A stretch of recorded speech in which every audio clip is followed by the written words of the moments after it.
Welcome to the WalaWay. Imran Wala here with my guest for today, Hamza Saraswat. Hamza, how you doing? Alhamdulillah, it's a pleasure to be here. Pleasure to have you, man. We met a couple of times in passing, and you told me you are studying, or you studied sports journalism? Yeah. Studied or studying? Study. I graduated about 2 years ago. Graduated 2 years ago. I know you're doing some really nice social media work with a sports team based in Atlanta, Georgia. So it's a sports media company, Between the Lines Sports. I'm kind of the social media manager. We kind of mostly cover the NBA draft, scouting, stuff like that. So I know you're a local to this Irving, Texas area.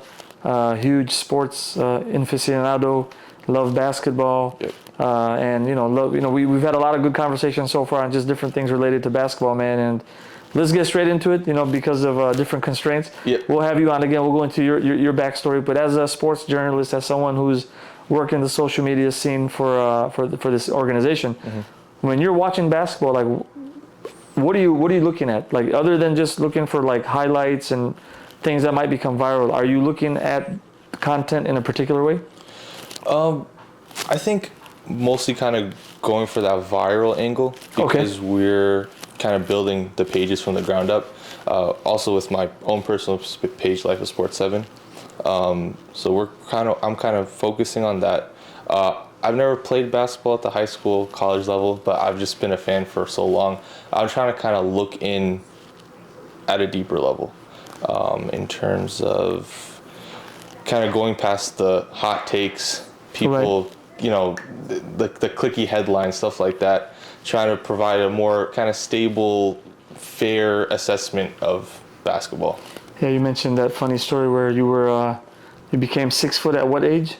14. So then you were the center. Yeah, I was trained as a center. That's why I don't really have much of a handle. It's kind of a work in progress. But I didn't grow from there. So your coach did you a disservice, man. Yeah, so you kind of realize 6 foot's not very big in basketball. Yeah, you probably thought you were going to finish at like maybe 6'6", 6'8". Yep. So I saw your personal page. You're starting to put out some good content. You were just mentioning before we hit record, you put out something today, right? Yeah, so it was just kind of going over Denver and New York. So kind of talking about how they came back, or both teams came back from some pretty big deficits in the playoffs. So Denver was down 0-2 to the Timberwolves, and the Knicks got absolutely dogged in Game 4 in Indiana. Just kind of talking about how these good teams, they always find a way to win, right? I know there was a lot of hype with Anthony Edwards after they swept the Suns. And just kind of going into that series, I thought it was going to be a good matchup. I thought it was going to be a competitive matchup to start, especially because the series started in Denver. I didn't expect the Nuggets to go down 0-2. And there was a lot of overreaction. When I say overreaction, I'm specifically talking about Stephen A. Smith because he's kind of the main figurehead, right? But Denver's gonna get swept. The defending champs don't have it. There was some talk of Jamal Murray is hurt. KCP his ankles all wonky, stuff like that. And they came out in Game 3 and they fought back. And then in Game 4 they beat them even worse. And then they beat them again in Game 5, right? So I think there's something to be said about playoff experience. Timberwolves are a fairly young team, and then just time playing together. There's a kind of a concept in the NBA is like, if a team doesn't do good after a year, if they don't do good after like 2 years, kind of blow it up. I think that you kind of, obviously if something's not working, you kind of got to move on, and there's no point of like kind of making a point for too long. But I think there's something to be said with building chemistry, building camaraderie, having the players kind of work together, and I think the Nuggets have that. They've kind of built that team from the ground up. The Nuggets showed the heart of a champion, right? They were down 0-2. Everyone was starting to write them off. I was worried. They made some great adjustments in Game 3 and then obviously carried it over to Game 4. And now the momentum after the Game 5. I mean, they're probably going to close it out in 6. Little disappointing. What the Timberwolves seem like they have the recipe, but I didn't see the same energy come Game 3, right? After Game 2, they didn't really have that. Yeah. The first two games they came for their necks, right? Exactly. Like, they were like super pumped about wanting to face the former champions. Anthony Edwards did look like Michael Jordan out there, right? Like he was in killer mode. But for them, I don't know if it's a chemistry issue, man. It might be other things. If it's not, it's definitely not a personnel issue. I'm gonna be honest. I don't think Anthony Edwards has that second option. I don't think Karl Anthony Towns, he hasn't performed in the playoffs. Most people think I've heard some people say like they think he's the most talented big man in the league. Karl Anthony Towns? Yeah, I don't agree with that assessment. But I've heard not just one or two people. I've heard like several people say that about him. It's not that far off. People, when they say that they're not that far off, I think it's just they kind of look at the potential there. Because I mean, I've heard that I've been hearing Cat is this, however good he is for a long time. And in the playoffs, he kind of just puts his head down and kind of just drives into the. People draw so many charges against him. I don't. He hasn't stepped up to the plate. That's kind of what I'm trying to say. For me, it's going to be interesting with what they do because I do believe with McDaniels and all these other players, they have a nice squad. In fact, I actually think the Nuggets have to think about retooling in the offseason because I think people have started figuring them out.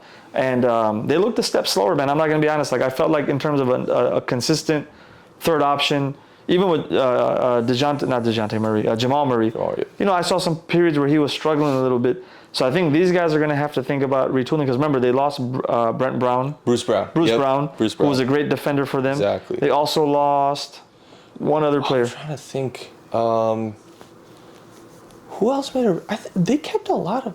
I feel made a big impact. I could be wrong, but I feel like there's another wing that they lost off the bench. I can't remember at this moment. And those young players they haven't really stepped up. Exactly. Yeah, exactly. So with the Nuggets, man, you know, after you get on the big stage like this, you typically have to make adjustments because everyone's preparing for you. I mean, this is exactly what the Timberwolves try to prepare for, right? Yeah. They try to get the whole Twin Tower thing with Frenchie. Oh, Rudy Gobert. Rudy Gobert. By the way, I know you want to talk about Rudy Gobert, so why don't we just use this time to speak on Rudy, man? We can gotta go in. I don't think he's that great of a defender. Yeah. And I'm not trying to come off as a hater here, but I think there's better defenders in the league, and he doesn't have as much of an impact, specifically in the playoffs. And I know the Defensive Player of the Year is kind of more of a regular season award, but even then, I think there's arguments that could be made for maybe other wing defenders, because that's kind of the meta in the league right now.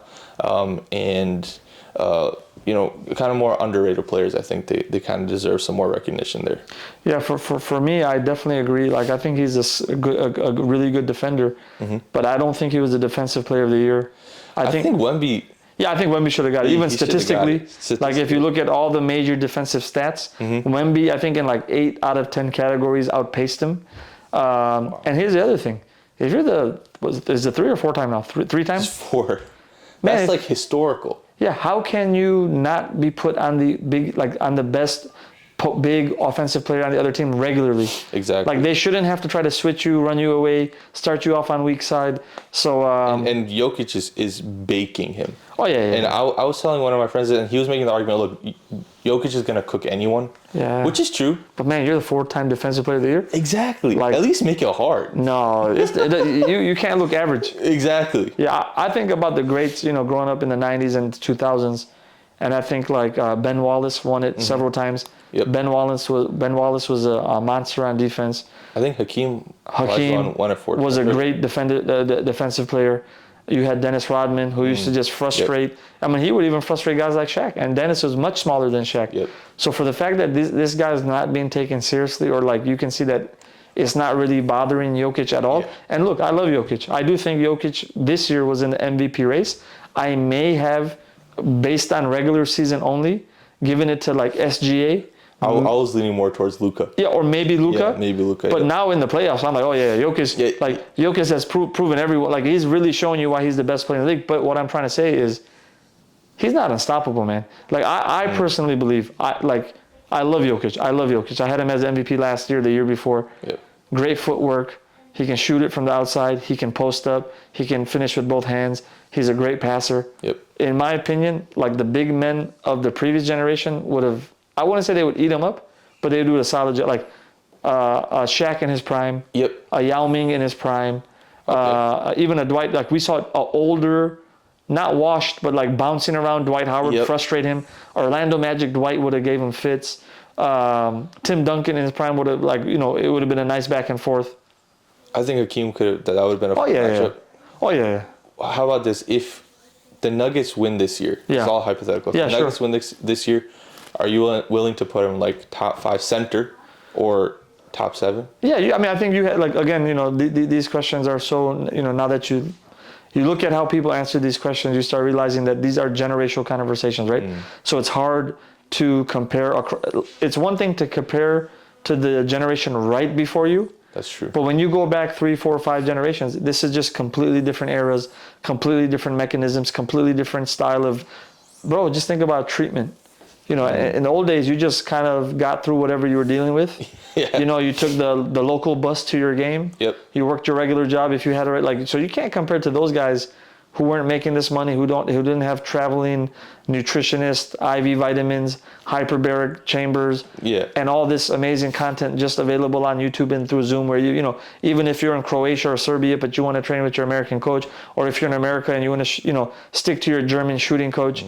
So these guys have an advantage, but okay, to answer your question a little bit more clearly, I think you have to entertain it, absolutely. Okay. Because in his era, he's killing, right? Exactly. He's killing. I think he's been the best player in the league for the past 2 or 3 years. I agree. And look, let's be honest. I love Jamal Murray, and I think Jamal Murray is bad, like in a good way. Yep. Let's not pretend like their team is stacked to the gills. Yeah, not at all. Yeah.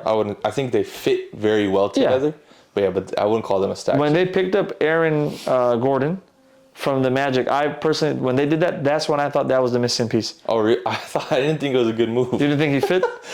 Because I was looking at Aaron Gordon, I was like, okay, he's a dunker. But I was like, what is he really gonna do? But I was completely wrong. So he's a scorer. You're right, like in terms of his shooting, but he's a scorer. He'll find a way to get in Orlando at least, because he was their first option on a bad team. Yep. So you get used to just kind of putting the ball through the bucket because you're the only option. Yep. But you're a big hybrid forward. You could play 4, you could play 3. And he could guard. You can guard the 2, 3, or 4. So it gives them more options, right? It gives them more depth. So I thought it was a great pickup for them. He was available. They picked him up. I definitely think that this summer they gotta retool a little bit, make some tweaks if they want to. That's all great teams do that. But I agree. For me, he's an all-time great. Gobert, I personally think, and I hate to say it so bluntly because I do feel like he's a nice guy. I do think he's like massively overrated. He definitely has an impact on the defensive side. That's undeniable, but it's not defensive player of the year good. Yeah, that's true. Again, he's really long. He's athletic. He looks for the blocks. His timing is good. His timing is good. Yeah. But I do think when I just compare him just to the previous generation, I think those guys, like I'm telling you, man. Yeah. Shaq would have destroyed him. Yeah, I would have put him in there. Even against guys like maybe Jermaine O'Neal, Tim Duncan, maybe Chris Webber in his prime. I don't know how he would have fared. I think KG? He's probably a little bigger and stronger than KG, a little bit. But yeah, KG was cerebral, man. KG had a lot of different moves, a lot of different options in his toolkit. So I think he would have been a defensive big man even in their era, but he would have been like a role player, like a guy who's literally in there just like, even though now he just plays defense. Yeah. But they're like, all right, we're putting Rudy in. We got to throw something different out there. Maybe get a few fouls in like 10, 15 minutes. I wouldn't say like that, definitely, but not in a way where he's a scrub. Yeah. But I don't know how. I don't know. I've always found it interesting when he wins the Defensive Player of the Year. So it's always a good conversation with that. Yeah. So you also, I think you wanted to talk a little bit about the Knicks. Yeah, I think they're on a roll right now. It's kind of one of those, when you kind of run into a basketball fan who's they live in Milwaukee, but they're like a Mavericks fan or something. Yeah. Like, where did you become a fan of this team? He's like, I watched this team when I was like 6. My dad turned the TV on, and they were just rolling, right? I think the Knicks this year, and in a lot of ways the Thunder as well, they're like one of those teams. Like, they're hot right now. Like, it's their kind of playoff run, and they were on a roll. They had a tough series against Philly. I think there was some dirty plays in there. I'm not saying that it was all malicious, but it was good basketball. It was good bump. Embiid definitely did some dirty things. Some competitive things. And then so that was a rough series. Typical East Coast series. And then you go on. Game 1 and Game 2 were both close against the Pacers. Game 3 was a nail biter. I don't think 9 times out of 10 Nembhard doesn't make that 3 in Game 3. And then Game 4, I think the injuries, the minutes, which I don't have as much of a problem with as some people do.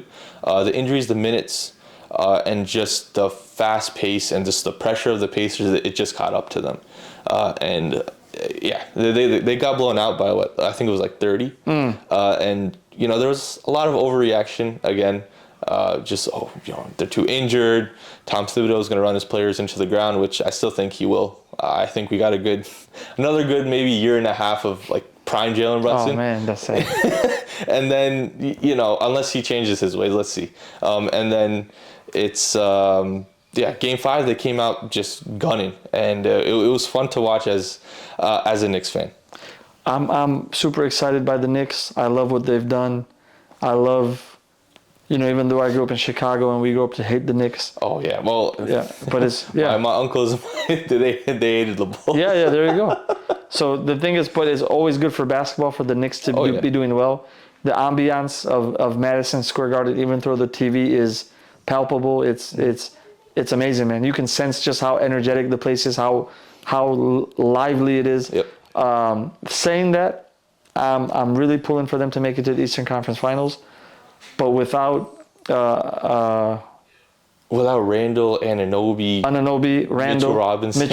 I feel like there's Bogdanovic. They're just missing way too much depth for this run to continue, right? And while I'm not a believer in the Celtics, I'm gonna be real honest with you. Oh yeah. I think the Celtics are gonna lose to whoever they face in the West. Okay. But you're not gonna get past like Drew Holiday is gonna be able to give some defensive pressure on Brunson. They could switch everything. Yeah, Brown, Tatum, White. Derek White. Oh, I forgot about Derek White, man. So I forgot about if you watch Game 5, they had this stat. TNT put up the stat. It was like Brunson's percentage against like Nembhard, Naismith, and like Shepard, like his primary defenders. And then you look at the Celtics series. His primary defenders are going to be Jason Tatum, Jaylen Brown, Derek White, and Drew Holiday. Like, that is a ridiculous rotation. And then if you get to the paint, you still got to deal with Horford. And Porzingis. And Porzingis is just long, right? So if they were healthy, just based on how they've been playing, I give them a shot. I think size-wise they match up too. Between Randall and Anunoby. Oh, yeah. And then Hart as well. He plays a lot bigger than him. They're all athletic. They're quick. They push tempo. You cannot ever discount or rule out Hart, energy, and like the willingness just to like give it your all, right? That's true. So I give them credit, man. I really hope whatever happens to them this year, they're able to recreate this next year. Yeah. Because it was so fun. And with the Knicks, if they have one good season, everyone expects them to do much more next season, right? Yeah. So it's going to be interesting. So tentatively, last season they got bounced in the second round. This season they make the Eastern Conference Finals. There's only one more. there's only one other place to go. I forgot they made it to the second round last year. Wow. And I think they lost to the Heat in 6. I believe. That was a buzz. The Heat were a buzzsaw last year, but. I completely forgot about that, man. No, the Knicks are fun. I also expect them to be a little bit active in the offseason. A little bit. They should be. I think maybe we just talked about this before with Julius Randle. Yeah. I feel like they're gonna try to move him and see what they can get for him. Donovan Mitchell's interesting, I think. Yeah. He could be. I don't know. I haven't looked into like his contract if he's a free agent or if Cleveland has to trade him. I think he is a free agent. Mm-hmm. I think he's a free agent. I think you're right. He's from New York. The problem is, man, then you'll have two guys who are undersized. Like, he's not undersized for a 1. But if you put him at the 2, he's really strong. I give him that. But I've never seen him not play as the point guard, as like the off guard. So if Jalen's the 1, he's the 2, or if it's vice versa. If anyone could make it work, maybe it's them, because even right now, they're doing a great job. And Josh Hart is like your power forward. Yeah. Right? True, yeah. So you got what's it, DiVincenzo? Yep. He's your 2 or your 3. Yep. So possibly, man. I don't think it's without the realm of possibility. But we'll see, man. I like the Knicks, man. They've been fun. Interesting. I love how Jalen Brunson plays off of 2 feet. I think that's a lost art. Not a lot of people are coached like that. And his footwork, which is another thing. So I'm going to be honest. I didn't give any merit to footwork or a simple jab step or like just rocker step. Yeah. It works every time. If you have 1 or 2 moves you can go to, which he does. He has a bag. But if you have just those simple moves, you get to your spots, you make your shots. Yeah, you do all that stuff because you want to keep your defender guessing. You want to keep them off balance. I think I was watching a clip of his earlier where he's talking about he grew up playing in the post, right? So learning post moves and play. So and you know, I when I was younger, I used to play in the post too. It's more physical. Yeah. You get elbowed, you get pushed, you got to get in position, you got to swim. You got to hold your position. Yeah. So then if you become a fast and quick guard, absorbing contact or jump stopping, going off two different, you know, one foot, the other foot, one shoulder, the other shoulder, and finishing off two becomes much easier, right? Exactly. So I love watching Brunson play. I feel like for an undersized point guard, he's so deadly, he's so cerebral, and I just enjoy watching him, man. The way he keeps his defenders on his hips. I love it. Yeah. Even though I'd say it's fair that he draws fouls. Yeah. Flops a little. Sure. Flops a little bit, but you know, it's part of the game, I think. You know, when you're his size, you kind of have to. Yeah. Yeah. Excuse me. When you're his size and you play as hard as he does, I'm all right with it. Yeah. It's his way of doing it is way better than others in the league.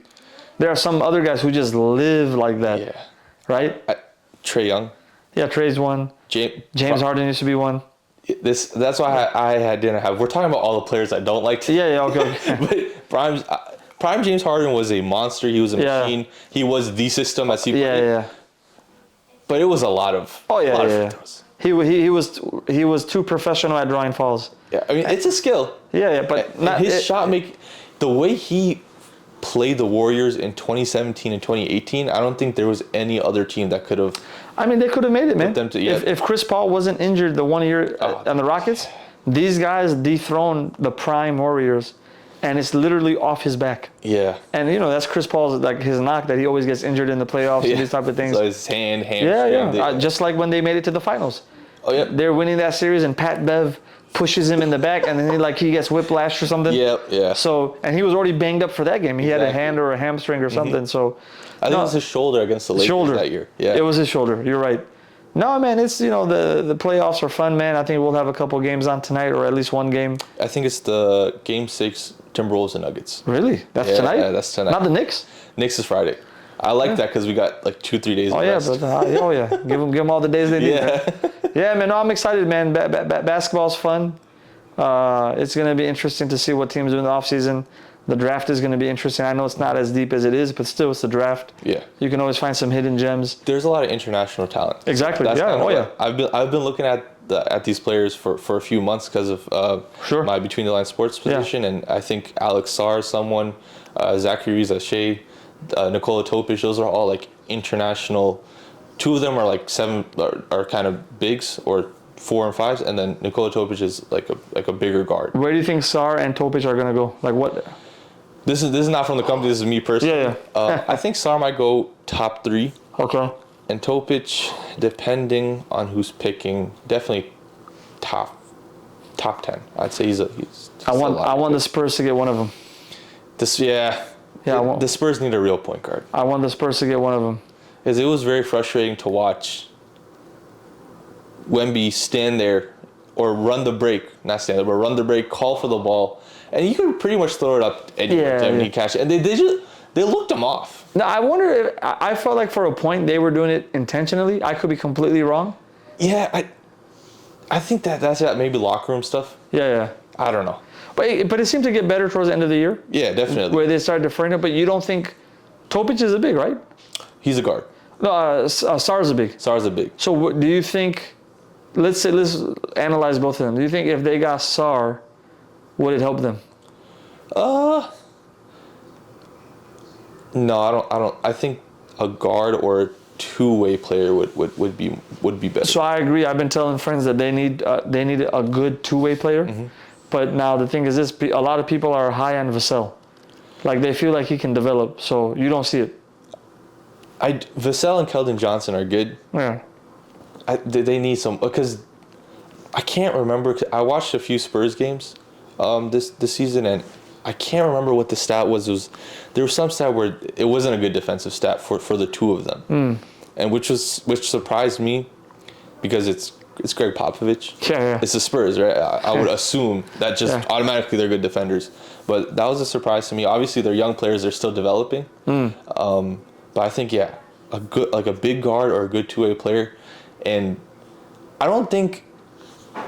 I know in this era of players teaming up or moving places, I think Wemby will want to stay there for some time. Oh, yeah. But they really should put a good team around him very quickly. Because I think he's not going to have a lot of issues in carrying a team, I'd say even next year. No, I agree. The way he's developing. I agree. I wouldn't be surprised if they made the play-in. If they're a 9th or 10th seed. This upcoming season? Yeah. No, I think they can shoot higher than that. It all depends on what they do in the offseason, right? That's true. If you draft good, and you got some cap room space, you try to sign at least one good player. That's why I'm kind of against the whole Trae Young thing. I know how good he is offensively because they were saying that, that's been the rumor for a while.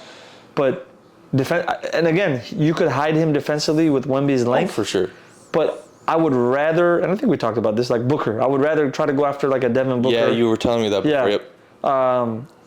Yeah, it's going to be interesting, man. I think, I definitely would be willing to package Keldon Johnson. Okay. And a couple others to get some nice pieces. Maybe keep Vassell, but it depends on what you're getting. Yeah. I definitely would love to keep Sohan.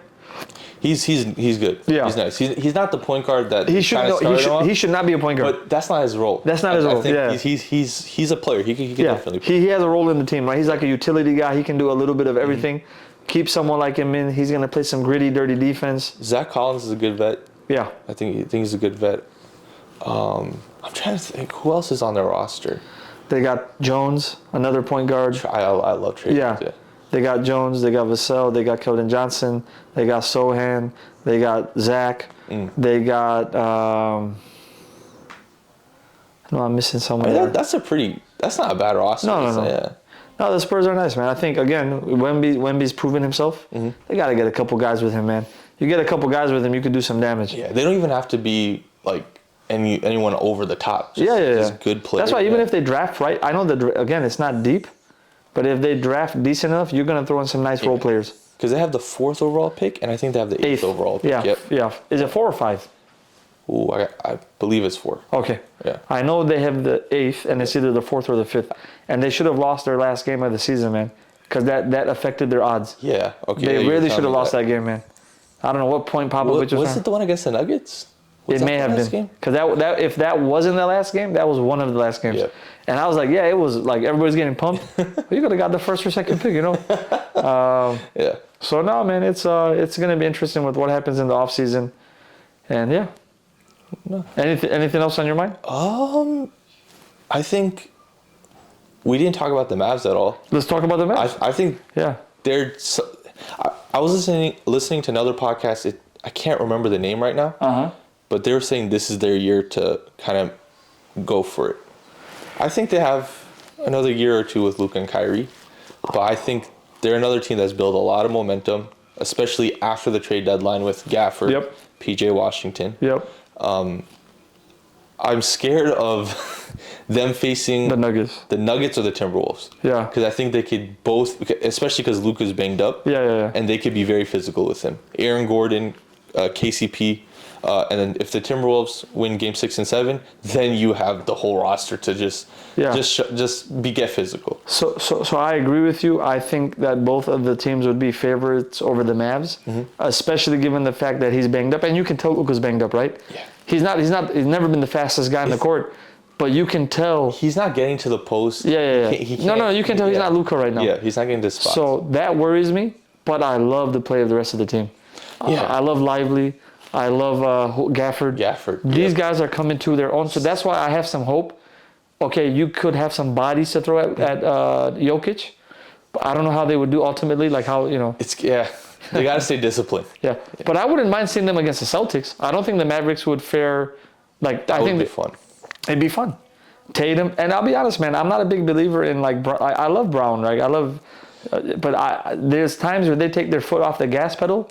Yeah. And you should be losing to these teams. It's ridiculous. Yeah. They should have swept the Heat and they should have swept the Cavs. There's no world in where those teams. Jimmy got injured in what game? He didn't play. He didn't even play game. He got hurt in the plane. There we go. Yeah. Bro, they should sweep. Yeah, it should. Yeah, the Cavs can't. They're not consistent enough, which is kind of disappointing. Yeah. I thought they'd be a lot better. Yeah. I think Darius Garland needs to kind of figure some stuff out. Evan Mobley offensively, he needs to kind of figure some stuff out as well. That's why I'm okay with them trading Mitchell and getting the right pieces. I think you know Garland is someone you can build around. Yeah. So if you do that, then you get part ways amicably and get some talent in return. Yeah, definitely. And OKC is someone I really enjoy. That young team. It kind of feels like they're like my generation's team. Yeah. Because they're all like under 24, 25. I'm 22, right? So they're all like, Chet will repost TikToks from his like own account. They make like edits of like people. They hire people to make edits of it's very, they're in the culture. They're very like it's fun to watch. I've seen that commercial with Chet and SGA. Yeah. No, I think they're a good team. I'm also going to be interested in seeing what they do this offseason. Yes. I think if they had KD. Yeah, I would love for that. I was about to make that point. I would love to see KD now finish his career with them. Yeah. And now you're in the right fit because you don't have to be the guy. Exactly. You don't have to be the second guy. You might be able to be the third or fourth guy. And you take that pressure because one thing I've noticed with the Thunder this year, SGA does his thing, but there hasn't been really anyone to come along for the ride just yet. I don't think Jalen Williams, his offensive game is there just yet. I agree. It will get there. He's an absolute dog. Yeah. Chet, they don't give him the ball enough. Yeah. I don't think they give him the ball like near because I'm looking at his stats like, okay, he's shooting efficiently, but I'm watching the game like he doesn't get the ball, and obviously he's really good at protecting the rim, and his shot is there. He has a decent post game. If you get to his spot, he kind of pivots, and you're not gonna block a 7-footer If KD joins back up, man. But again, I don't know how they would absorb like the 48 or 50 mil. It's kind of like a I would love it too, man. I would love it too, honestly. I would love to see KD finish off his career, man, the next couple of years with these guys, and then call it a day and see what he could do with them. Yeah. They have a good. I mean, I think KD still has a lot to give offensively. He's also a decent. Good. He's a good defensive player. He's a willing defender for sure. Yeah. Yep. People give him, I think, a lot more credit than he deserves. He's good defensively. Yeah. That's fair. Yeah, but they almost make him seem like he's elite. I don't think he's elite at all defensively. At this point in his career, he's not. Yeah. I don't think he. I mean, coming back from that Achilles it's a lot, and the fact that he averaged 30. A lot of my friends make fun of me because I'm constantly texting our group chat. He averaged 30. He's still this and that, but it's not. It obviously didn't contribute to winning in the playoffs. A lot of people blamed him or called into question his leadership, this and that, but it's the makeup of the team. Yeah. Also, he's never been that player. Yeah, but for me, I don't even care about bringing it up because it's like, number one, he's 36 or 37 or whatever he is. He's like 4 or 5 years off of an Achilles tear. Yeah. Players don't even come back from something like that. Yeah. And he's dropping 30 in like year 17 or whatever it is, year 15, 16, 17. And they didn't have a true point guard. Yeah. And the team chemistry, right? Like Beal was in and out of the lineup. Booker's hurt a lot. Booker's hurt a lot too. Like so you had a whole bunch of jump shooters. I know Beal's a slasher, but it wasn't the right makeup of the team, right? So that's true. That's what I think as far as those guys. But I would love to see KD back, man, on the Thunder, and that's it, man. It's been a fun round one and a fun round two. Yep. Let's see how it finishes up, and then conference finals, man, which will always be fun, right? Yeah, those are so fun. Oh man, very fun because just the hype for it. Oh yeah. It's always so fun. No. The conference finals, especially if the right teams make it. Yep. Like if New York's, even if they're banged up, they're going to give it their all. Oh, for sure. But if they have Anunoby back and if the West Conference, whether it's Dallas Timberwolves or Dallas Nuggets, even if the Nuggets wind up winning, it'll at least be fun to see the Mavericks back in the Western Conference Finals. Yeah. Definitely. All right, man. Great conference. Let's do it again. Yeah, definitely. All right, man. I'm down to do it. See you next time. Definitely.